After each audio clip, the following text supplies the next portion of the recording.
Witness account, The Funeral of Sir Winston Churchill, January 30th, 1965. By Henry Whitaker, London resident and lifelong admirer. Today, Britain said farewell to one of its greatest sons.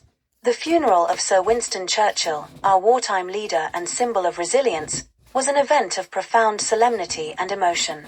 I stood among the thousands who lined the streets of London to pay our respects, and I will never forget what I witnessed. The day began under a grey winter sky, as if even the heavens were in mourning. From the moment the funeral cortege left Westminster Hall, where Churchill had lain in state, an almost unnatural stillness fell over the city. People packed the streets, their faces somber and reflective, many wearing black armbands. Some clutched Union Jacks or small photographs of the man we had come to honor. The sight of the gun carriage carrying Churchill's coffin was deeply moving. Draped in the Union Jack, his coffin was escorted by military guards, their uniforms a reminder of the years of service and sacrifice Churchill inspired. The procession moved with a measured dignity, accompanied by the solemn tolling of Big Ben, a sound that seemed to reverberate in the hearts of everyone present. St. Paul's Cathedral, the site of the state funeral, was packed with dignitaries from around the world. Royals, heads of state, and military leaders filled the pews alongside ordinary Britons, all united in their respect for Churchill.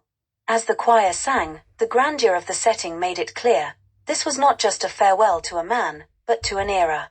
The service itself was simple yet deeply poignant.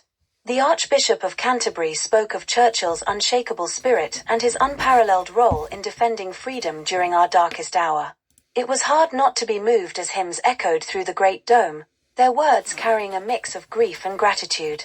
After the service, the procession moved to the River Thames, where Churchill's coffin was placed aboard the Haven Gore.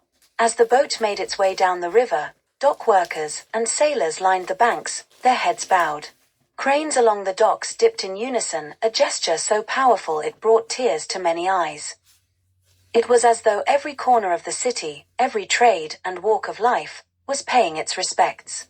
Later, Churchill was laid to rest in the small Oxfordshire village of Blaydon, near his birthplace of Blenheim Palace.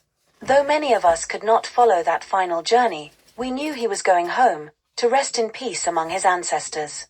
Today was more than a funeral, it was the end of an age.